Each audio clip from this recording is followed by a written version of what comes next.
Welcome to CSA Open Day. Hope you guys had a very good day attending lab demos and looking around different research in every lab. So you may be wondering what this talk is about. So here is Let's Code Music, understanding programming language design through music. So there's some background. In 2017, we had this course called Programming Language Design and Implementation, where we had to learn around 9 programming languages, and each of those languages were unique in the sense that you apply to different domains, right? For example, if you want a programming language which does logic programming, there are ways to model that or implement that language differently. If you want a language that is used to build large-scale systems, then you have to think differently, right? And one of those languages was Chuck, which is a programming language for music, and which is quite interesting in the sense that you could just write code, run it, and the output is music. And what particularly intrigued me, now as a musician, I would never use Chuck to create music because it's too complicated. You have a lot of control, you can do a lot of things with it. You can code at the level of samples, so I prefer to use GarageBand, it's much more easier. But nevertheless, this language is quite interesting from a programming language design perspective, and that is the key idea of the talk. So, target audience, right? I think, how many of you have done programming before? Oh, that's nice. That's around 70%. How many of you are musicians? Great. That's like 10-20%. So if you don't know music, don't worry. I mean, it's going to be taught from scratch. Now, what about your background? How many of you are in engineering or senior? Okay, good. Most of you guys from outside CSA? How many from outside CSA? Okay, that gives a fairly good idea. Now, how many of you actually, when you implement a language, have actually thought about how it is made or what are the design decisions that go into it? How many of you actually think on those lines? Again, I think professors do think. But the point is that the key takeaway is that if you are a student coming from outside, the key takeaway is that if you can just think in lines of programming language design after you leave this talk. Right? Now I can think of C and C++ and say how it's designed, but it may be too technical. So I've chosen this language in the sense that it will be a bit more fun. We play some music, we code music, see some output, and then actually in the end, see how it's actually built, the language, right? Now, the target audience is anyone with interest in programming or music, or just curious to know how this intersection works. No, don't worry about not knowing music. Everything will be explained. Regarding programming, it's preferred if you have, but if not, still you will get something out of the talk for sure. Towards the end, the last 15 or 20 minutes, I'm going to slide technical details. Hope you get an idea of what it feels to think about designing a programming language. But they'll be more focused towards Chuck than a general purpose programming language. Now, of course, right? The point of this talk is to have fun. The first 20 minutes will be having fun, coding some music and seeing how this works. More importantly, the takeaway is to essence, is to take away the essence of just understanding how programming language is designed, right? That's why I've chosen music and then thinking of those things. So hopefully once you leave this place, let's, from wherever background you come from, let's hope you get something out of this talk. So for the first 10, 20, 30 minutes, we quickly look at Chuck and the essence of what the underlying principles of this language is. And then we'll look at what programming language design for the next few minutes. So let's begin with music programming using Chuck as the first part. Now what is Chuck? Chuck is a programming language for real-time sound synthesis and music creation. Chuck offers a unique time-based concurrent programming model that's precise and expressive, and they call this strongly timed. The key takeaway is strongly timed and how this concurrent programming model differs from traditional models, right? Dynamic control rates and the ability to add or modify code on the fly, which I'll just show you dynamically. Like you write code, add more code, and it just works smoothly. And how it's done, the underlying synchronization model takes care of it. So we'll discuss these topics in detail. This was actually designed by G. Wang under the guidance of Very Cook at Princeton University. It was his Ph.D. thesis. So today, what we'll do is look at some music. I play some music, write code for it, the computer will play the same music, and let's see how to go about it. We will look into live performance using on-the-fly programming. That's what I'm going to show you. So let's begin. So the essence of music, right, is as follows. There are two key paradigms here. One is timing, and second is concurrency, right? Now, you cannot do one without the other.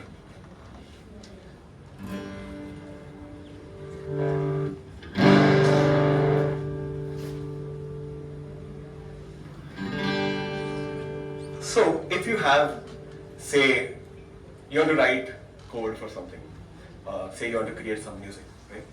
And let's say the music sounds something like this. And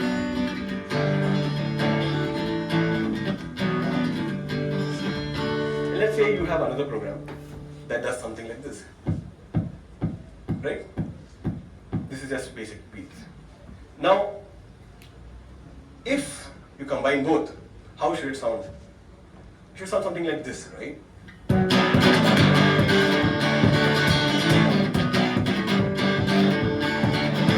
what's happening? It's firstly I'm playing with time, and the second point I'm trying to note is concurrency, right? And see, I'm doing two things here. One, I'm strumming out something. I'm also playing some beats. But if you observe, they happen together. They are not something like, or one after the other, right? So if the programmer specifies that at time instant t, this beat must be played from one, say, code snippet, and this chord should be played from one code snippet. Chuck guarantees that this is exactly what happens. So that is the key idea, how concurrency in Chuck is designed, right? It's strongly timed, and that's what we'll be looking into. So, anyway, I don't know if you can recognize the song, but Wake Me Up, yes, exactly. So, let's move on to essence of music. That's done. So, what I'll do is, okay, let me just get into, say, writing some code. Okay, I will just code up some music. I'll explain music first for the uninitiated, and then let's move ahead with the ideas, right?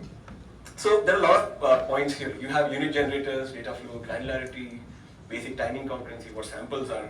I'll explain these in a very simple scenario. We'll be coding Airtel music, right? And let's go forward with that. So, okay, before moving ahead, let me just explain what this frequency map is, right?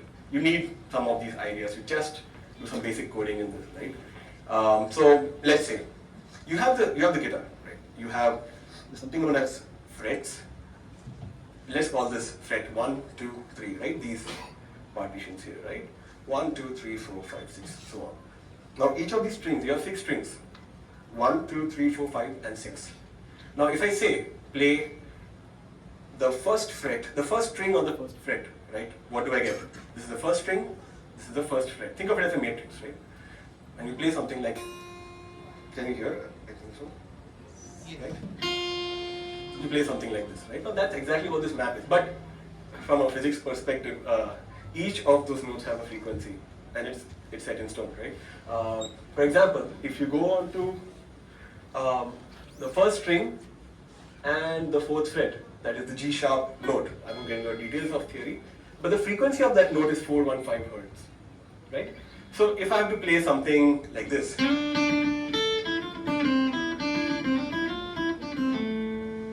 so if I'm playing this, I played a combination of notes across the fretboard, right? So if I have to play the first few notes, right? So I'm just playing the same note 3 times, right? 3 or 4 times. And this is at the 2nd string, 3rd fret, right? What is that note there? 2nd string, 3rd fret is D at 294 hertz.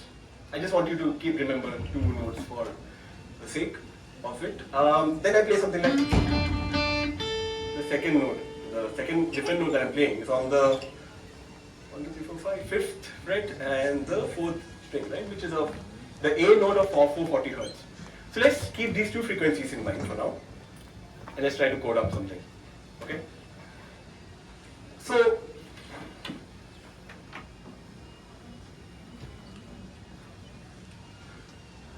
So what Chuck does is, so what I want to do now is simulate the tone of a guitar, right? So that can be done using, say something like, I'll tell you what this is. So think of this as, so what stiff cart is, it's an algorithm developed in 1950s or 60s by two scientists, Karplus and Strong. They use digital signal processing techniques to synthesize a guitar tone exactly how it would sound, right? Every musical instrument has a different tone. You would need different signals to reproduce it. So these two scientists they generate guitar tone using this algorithm. We assume it as a black box. But the point is, it's stored into this variable called guitar, right? These are actually unit generators. Think of these as black boxes, right? So the guitar generator generates a sine wave, right, which is of the tone, which should sound exactly like a guitar, right? And then I pass it on to a digital to analog converter, right? So these sampled sine wave signals are eventually converted into the real world analog current, right? And which is how we hear the sound outside. So this is the basic block.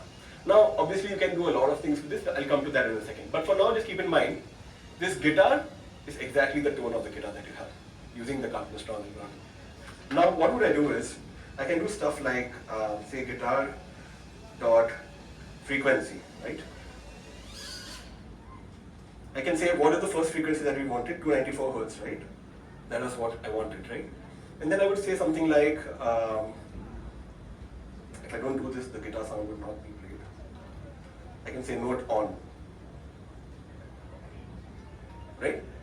So this just executes the code. It kind of tells you that, hey, I have the guitar signal, and now I want this signal to be of this particular frequency, 294 Hertz, that's the first note of the guitar, that of the ideal music, and I want it to be played for the entire duration. Now, what is that duration? Let me just tell you, right? Now, there is something very cool here. By the way, you may have observed this operator here, right? You can think of it as an assignment operator, but it is actually very overloaded. You can do a lot of cool things with it, which kind of makes this language very expressive. For example, what did I do here? I just kind of connected the guitar to I kind of made a sound production pipeline with it. At the same time, I just assigned a variable to some value, right? Some value to the variable. So you can do a lot of things with this operator. Now I'll do another cool thing with this operator, which is, I would say,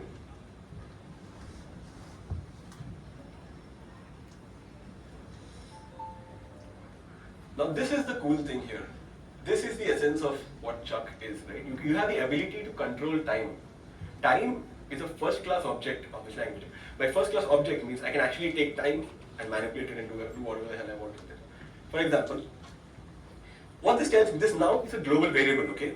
Even if you have multiple instruments or multiple threads going on at the same time, there's a global clock or a global time which is being kept tracked by this variable called now. So what this is telling me, update now the present by 0.5 seconds. Or essentially you're saying, whatever you wrote before this, execute that or process the audio for 0.5 seconds. So there are two things here.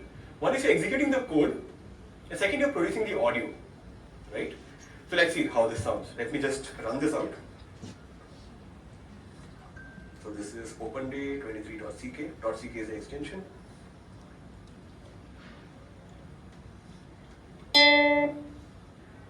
I just executed this and it executed the code for like 0.5 seconds, right? Now you can make it, I can make it more cool in the sense that I can just add some more features to it. Say I wanted to sustain for like 0.2 seconds and not a long time or something. It reduces the duration of the note. It doesn't sustain as much as it should. Now, anyway, so you got an idea? This is the first note that I just played. Now if I had to play Airtel, how many times should I play this? Like around 4 times or something. So let me just copy paste this, right? It's a very crude way of programming, but it gets the point across, which is why I'm going through this. Now, for example, if you go into, now copy pasted this 4 times, right? execute, process audio, execute, process audio, and so on. Now, what will be output of this? Well, it still doesn't sound like the exact tone, right? Because the first note and the second and third note have different interleavings, different time durations. Like for example, if I make the second one 0.25, play for just 0.25 seconds, 0.2 seconds, let's see what happens. This sounds better, right? So you can do a lot of things with this. You can control code at a different granularity, right? The samples. Now what the next note that I wanted? 440 hertz. So let me see how this sounds.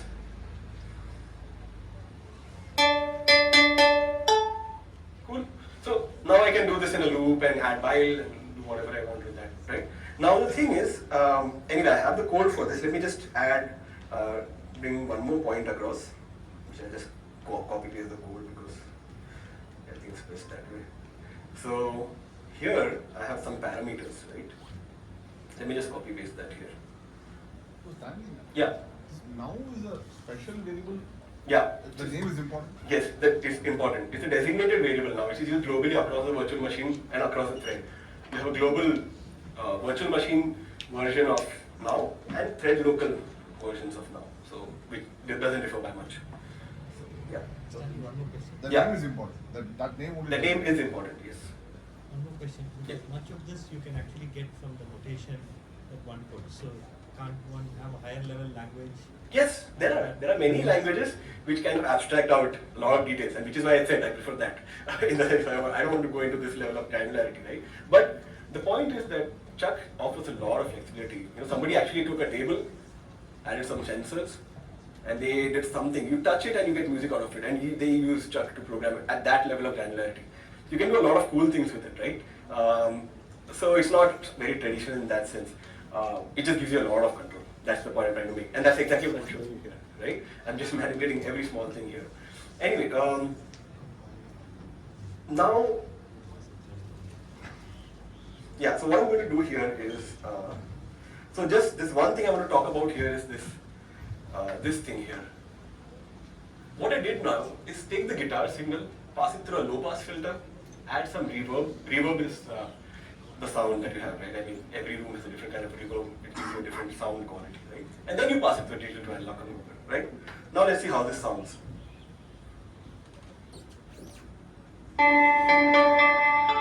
sounds nice. It sounds better, right? I kind of process the audio in some way. It's as good as saying that, you know, if I just press a button on this one, right? So here I was playing a clean patch, right?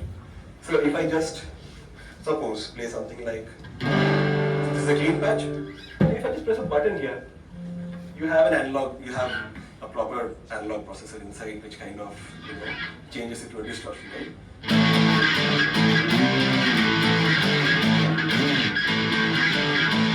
So your tone has changed, right? So you have, that's essentially what you're doing here. I mean, even for a guitarist, you have a pedal board which kind of, you know, you take the signal and you connect a lot of things together to get different sounds, right? But here you're doing that at a digital level, not at an analog level, right? Anyway, so let me just show you the final outcome, right? I have the code ready. So what I would do is take this entire thing, put it into a loop, add all the notes, and let's see how it sounds. So what I'm doing here, as you see, can you see? I'm doing chuck, add, whatever note I want, right? Now I'll show you some on-the-fly programming. It's like I have a few snippets ready, right? One code, say Airtel1.ck, which kind of has the guitar part, Airtel2.ck that has some beats, Airtel3 that has some snares, and let's see how that sounds. I just keep adding that one layer at a time, and let's see how that sounds. So, okay.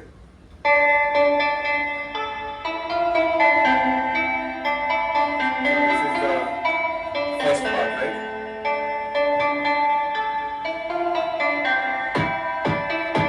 So you have the bass, the kick, drum. Adding, can you hear it? You have the snares, the hi-hats.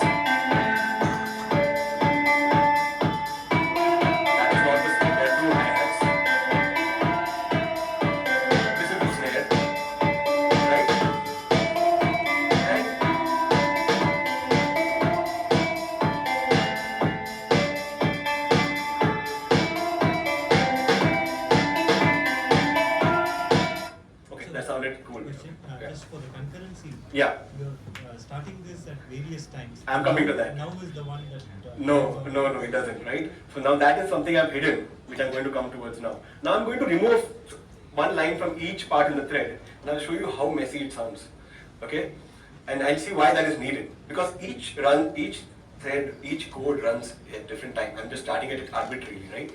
Now, what I'll do now is, let me just remove this specific line here, right? So this is the line I'm going to remove. Similarly from Airtel.2, right, which is the kick drum, right? I'll just remove these two lines. And now let me just try the same process again for just these two programs, right? Okay, this sounds fine, no dependencies. Now let's say I add this one at a very weird timing. Is it off? It's off, right? It's not synchronized. So now what happened? What happened is, what is this magic thing over here? What happens here is, so you have two types. The types of the programming languages, one is time, second is duration, right? So what I'm doing here is, you have the duration, you specify the duration of 0.5 seconds. Now every thread, every code has a version of now, right, which is synchronized with the global now. So now is the global time that you have. What this essentially tells you, you can work it out if you want, but if I have a time duration of 0.5 seconds, and this time duration keeps going, right? 0.5, 1, 1.5, 2.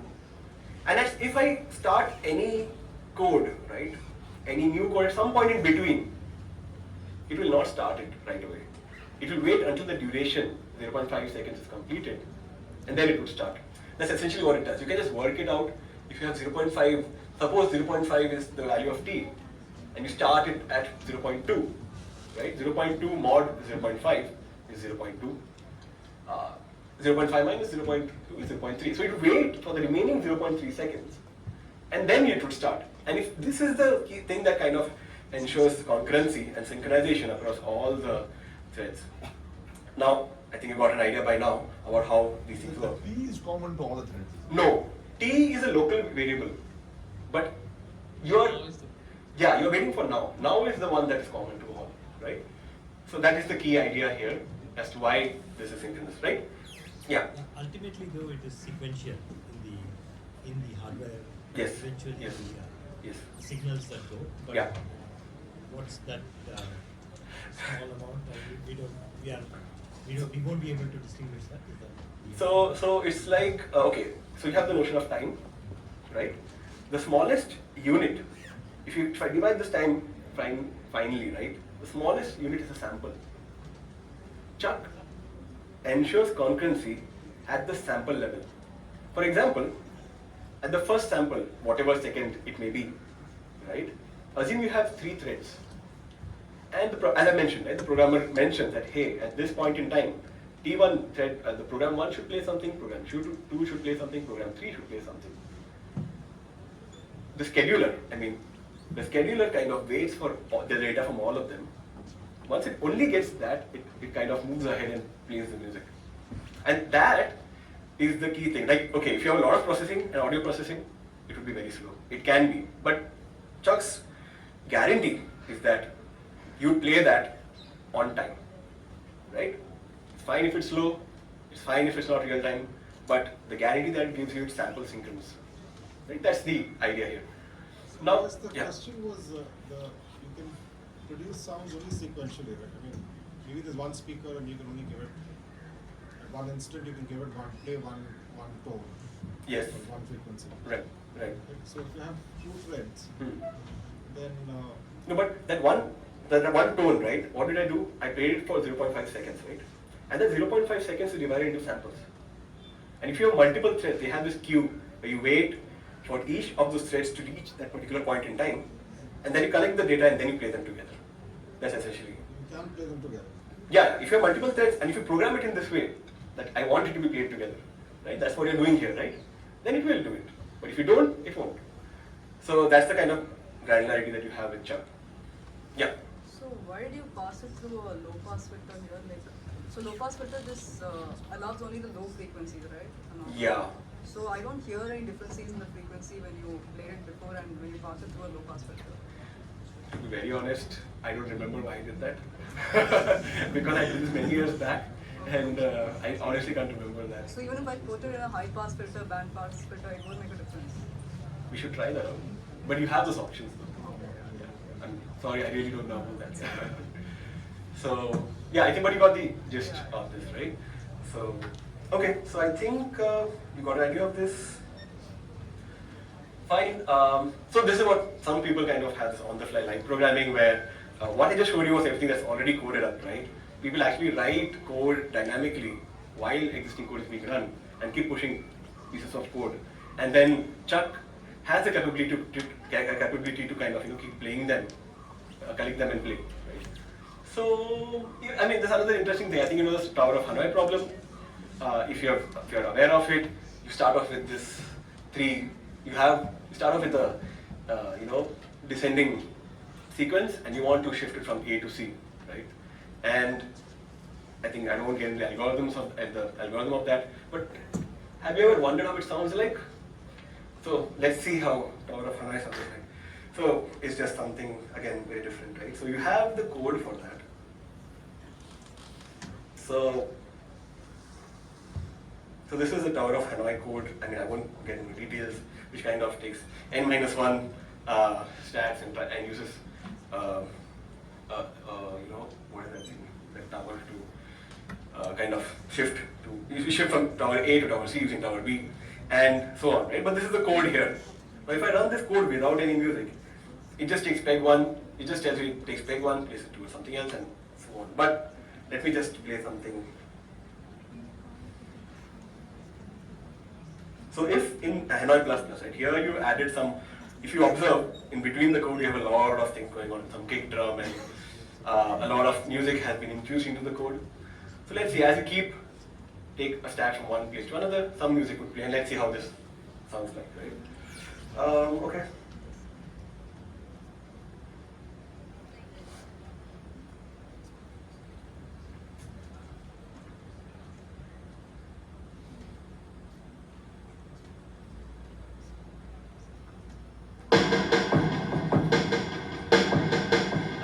Here that you're moving disks from peg 1 to 2 and all, and in between some sounds interleaved, and it sounds so cool, right?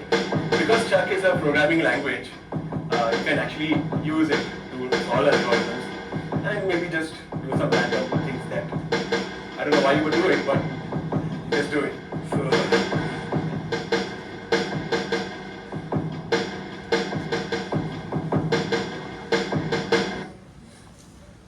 So I think I got an idea about this programming language in a different way, right?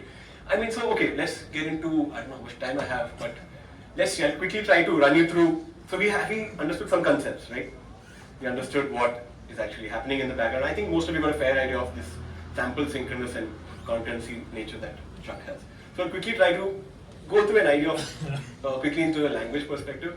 If you're a designer programming language, you're essentially asking, how do I create a compiler interpreter for certain requirements, right? You may ask, should my language be statically typed or dynamically typed? You would say, oh, is the user coming from a C++ background or a Python background? Accordingly, you will design the syntax, and there are a lot of design considerations that you're making, right? In a nutshell, in a very dumbed down way, a compiler, I think we all know, it takes a high-level language, say, such as C or C++, compiles into machine code, and then it's executed on CPU, right? If you have a source code such as Python, Python is compiled now and then interpreted, but let's assume a pure version of Python where, you're interpreting the code line by line and executing it, right? You're not compiling it into some machine code, but you're interpreting it on the fly. So that's essentially an idea of what a compiler and interpreter is. I think most of you will be aware of that. Now, how Chuck looks like, it's more close to Java and C++ than C++ or Python, right? I don't know if I have time for all this, but shred is something when you just, I don't know if you're already aware, a guitarist would just play something very fast, and I don't know for what reason, but they just call a thread a shred, okay? Just keep that in mind. And if you are not from a computer science background, if it helps, think of a thread as just another piece of code running in parallel, right? Like how we did we have a guitar running in parallel, a bass drum running in parallel, and that is a thread, a shred, let's call it a shred. Similarly, a scheduler is called a scheduler, and forking a thread, like, is called sporking. And okay, let's keep all this. Let's stick to their terminology. It's a useless piece of cutlery, right? So okay, coming back to the serious stuff. So the features of Chuck, as we just saw, is that strongly timed. Time is a first-class object. We just manipulated time, as you saw, right? It's sample synchronous. For every sample, we ensure that synchronous. We ensure synchronicity at the level of samples. It's strongly typed. Arbitrary type conversion is not allowed. I know I'm going a bit technical here for all those from non-CS backgrounds. Please bear with me for some time. And you have object-oriented features as well. I thought I should show you this as well. Anyway, I'll do a last performance for it. I'll not play anything more. Let's do that. Sure, let me just go ahead then. So this is Canon indeed, right? If you have you heard Canon? Yes. So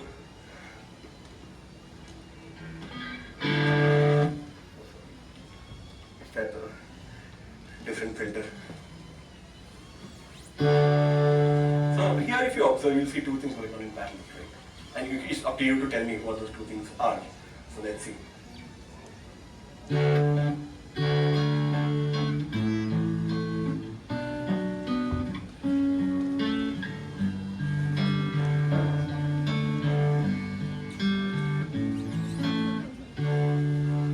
Two things. It's a finger picking style of playing, but what's essentially happening is with my thumb, I'm playing. Sorry.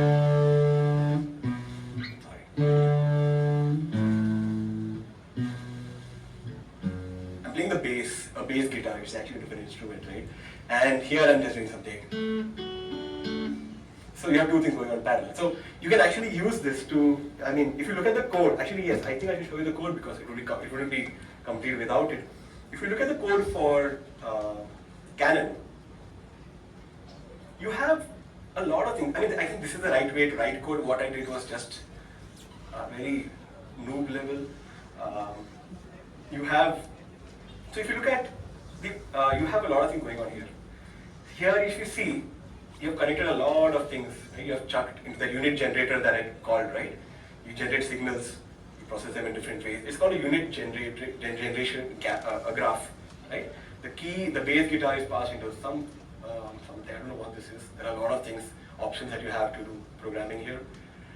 But the point I want to note is, at some point here, while true, the program keeps on running. You're doing this fork, right?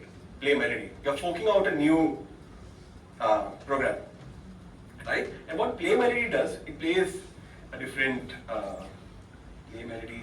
Plays a different predefined melody in a different way. Play bass plays the bass guitar, right? So let's play this and see how this sounds, right? So, so we have just a second.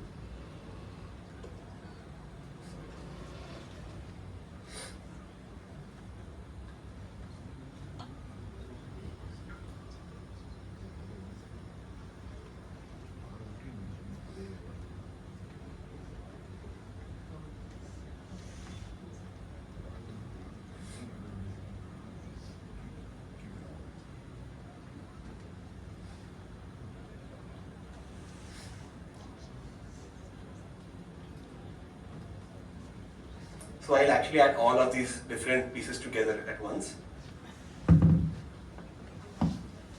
What happened? Oh, sorry.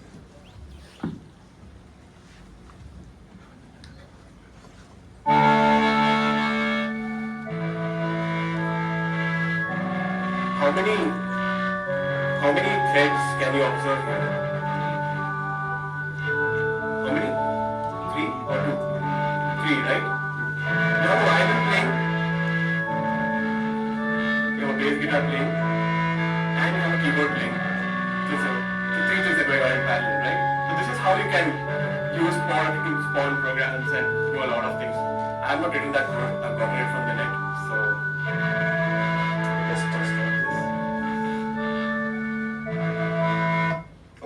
So I think you got a fair picture of how this is done. Now let's go into more quickly into the language design part, because I think it would be incomplete without it.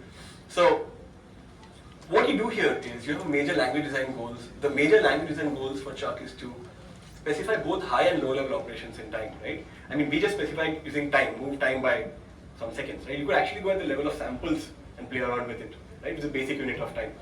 You can write parallel models, as we just saw, and allow programs to vary as they run, provide a strong correspondence between code structure and timing. I think we just saw that. It's clear, right? Actually, the main thing is time and duration are the basic types in Chuck, right? Time, you saw 0.5 seconds is time, right? It refers to the absolute point in time. Starting when you start the virtual machine, I'll come to what a virtual machine is in a second. Actually, I've not shown you, when I'm adding one thread, right? There is already a virtual machine running in the background, a program that takes each of those threads and kind of runs it and manages a lot of these things, a lot of these complexities that have been abstracted out.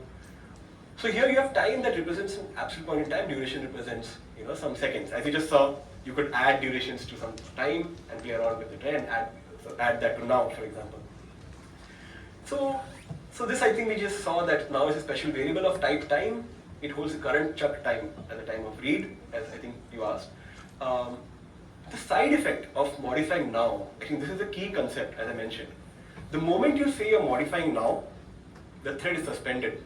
The thread is saying, hey, you go to sleep, let me now process audio, right? And the thread waits until the audio is completed, and only then the thread is restarted again. So that is the side effect of that. For example, in this second, when I say 1 second of map to now, the thread goes to sleep for 1 second and audio is being run. That's what essentially is happening. Is it for 1 second or until now becomes 1 second? Actually until the value of now becomes 1 second. It's not the same as for 1 second. But that's exactly what happens. I mean, in the sense that you're saying that you play that for 1 second, but so now gets updated, like you pause the already thread. 5. Yeah. And I say 6, that's only 1 more second. Yeah, 1 more second, right? But if now is already 5. If now it's already 5, the thread goes to sleep at 5, and then at the time when it reaches 6, then now becomes 6, that's plus 1. That means only 1 second. Yeah, just 1 second, yes, right. Exactly. Anyway, so I think we got this idea where, the concurrency is sample synchronous and non-preemptive. Threads cannot preempt each other. That is a key design thing, obviously, right? I mean, then your music would be spoiled. So, similarly, it's deterministic. That's the key thing in this concurrency model, which if you are coming from Java background or some other object-oriented background, you would realize that their threads can interleave in arbitrary ways, right? That's something which is strictly not allowed if you're designing a programming language for the domain of music. So that's a key design decision, right? That has to be made. Similarly, those threads that I created, they don't really need to know each other. They just have to deal with the time locally. They have now, the variable now, and they kind of synchronize with respect to that. That's the key thing there. And the virtual machine ensures that the synchronization is taken care of. Now I'll come to that diagram here, right? This is the key, this is how Chuck looks like. For example, here you have something like, so all the code that I've written, they are entered from here. I mean, Oracle is a software where you can write Chuck programs. But if you observe here, you have a runtime compiler and a type checker, which kind of converts this into the bytecode, the integrated representation. And you can see each of those new shreds that are created are kind of passed into the scheduler, right? The scheduler that you have. Now the scheduler, I'm going to call it scheduler, sorry. The scheduler works with the bytecode interpreter, right? It kind of looks at these shreds or threads and kind of executes them line by line, right, as you saw. And at the point when you say you modify time, the audio engine comes into the picture and kind of looks into this global UGen graph. Do you remember this? Do you remember the graph? Do you remember the DAC? Do you remember the guitar? I plug it into the low pass filter, into the reverb, and into the DAC. That's essentially what this is. Guitar, and it is a big graph. You can manipulate samples across this graph to get the final outcome over here to produce the sound, right? It's in a very simple languages, right? And that's essentially what's happening here. So this is the entire model of how Chuck works. And I think, should I get into a lot of details? I mean, Chuck programs, as you said, right? Type checked, compiled into the bytecode instructions, emulated to VM, interpreted by VM. And the scheduler, right, it kind of serializes the order of execution between each of those threads. You can read about this, but what we're doing is we're actually connecting to a unit generator. Whenever I define a unit generator, threads can dynamically connect, disconnect, and kind of change the state of those generators at a point in time. But these are a lot of technical details. I would advise you can actually go to the paper and read more about them, right?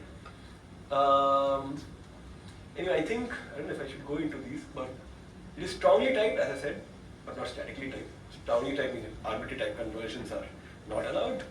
And here you can, you don't need the variable to be defined on this, declared on this. I don't know why they made those decisions though. Supposedly it helps precision and clarity in the code, right? Like if you observe the dynamic nature of this entire virtual machine, we could actually add threads dynamically and then it somehow magically, as we saw, right, ensures that it is synchronous. That's how dynamic this is. You have primitive reference types. In the compilers, lexical syntax type checking, and you have generation of intermediate code, that is these bytecodes that you have, the shreds. And the compiler runs in the same address space as the virtual machine. This I won't get into too much of detail. But the point to note is that every thread has a local view of the now variable, right? Which is not very far, right? It's just a fractional sample away from the system-wide global now, right? You are keeping being in sync with the time, right? Now, this is what the scheduler does. It realizes this execution of shred, maintains a system-wide value of now. This is essentially what I was showing you, right? In the sense that if you execute the code and at some point you suspend it. When you suspend it, when you're updating now, you suspend it. Then is it the time to wake up the thread? I mean, has 0.5 seconds elapsed? No. Then you would just traverse and get more samples out and keep playing it. And you repeat it. And then once it's time to continue the remaining part of the code, you continue that. So that's how this entire thing works, right? And as I mentioned, the only cause of delay is if you have a lot of computation to kind of process the audio, or the thread actually does not advance time. That's when you have delays. But it gives you a guarantee that no compromise on synchronization. Once I get all the data from all the threads for a given point in time, only then it will produce the audio, right? Again, this is too much of information. You can check it out in the paper. Again, the passative type is data-driven. That's the point to be noted. As I keep getting more data, and that's how I process the audio. And the final synthesis is correct and sample faithful, regardless of whether the system is running in real time or not. I think these are the key takeaways of this. Even this you can check out in the paper, where it kind of uses DFS to traverse through the graph. It's not necessary at this point. As you observe, it's similar to Java and C in the sense that you have a virtual machine, an intermediate virtual machine that takes care of these bytecode. But the notion, the key takeaway was that the notion of concurrency is very different in this setting.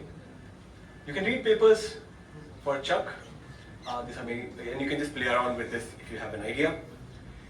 I think that's it. So I hope you have got some key takeaway from this talk, right? You must have observed that it's different to design a programming language if you want to pick the domain of music, right? There are a lot of constraints here, concurrency and timing especially, which is very different from designing other languages. So I hope that if you go back home, you learn a new language, instead of just learning the syntax, I hope you just take out some time to understand why this language is designed in the first place, right? And I think that's, here I think the professors would agree that they will say Java, you can just learn it in a day, don't waste time.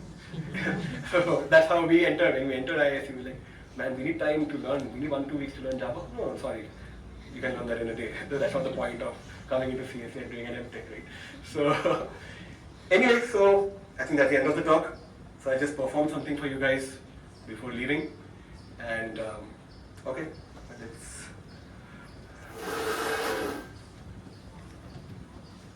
So this is one of my favorite pieces that I like to play. I don't know if I think some of you may have heard it, but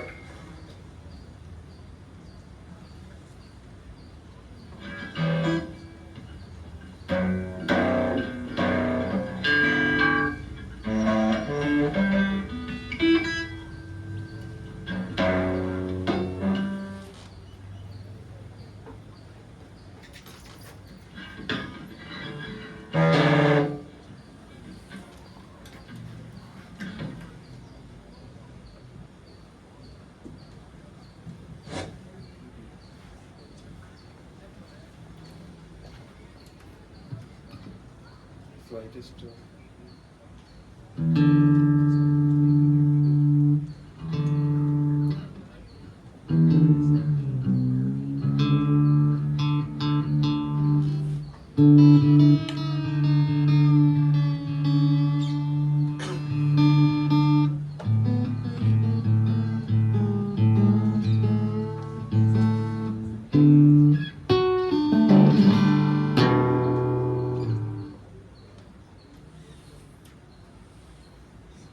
Hello, can you hear me? Sorry, I just had to change the tuning a bit. So now it would start. So.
So I mean, you may think, why is it connected to the talk or not? But it is. I had 3 threads running in parallel, right? So let me just tell you what those 3 threads are. Right? Shreds. 3 shreds. So you have one is the bass that's going on right in parallel. So you have something like. It's off tune. Sorry, I don't know how that happened. Right? You have the bass going on. You have that is the percussion. So if you play both together. Right? And you have my right hand is really doing this. It's playing the third. You would normally play this separately, right? If I combine all of them together, then what do I get is. Thank you.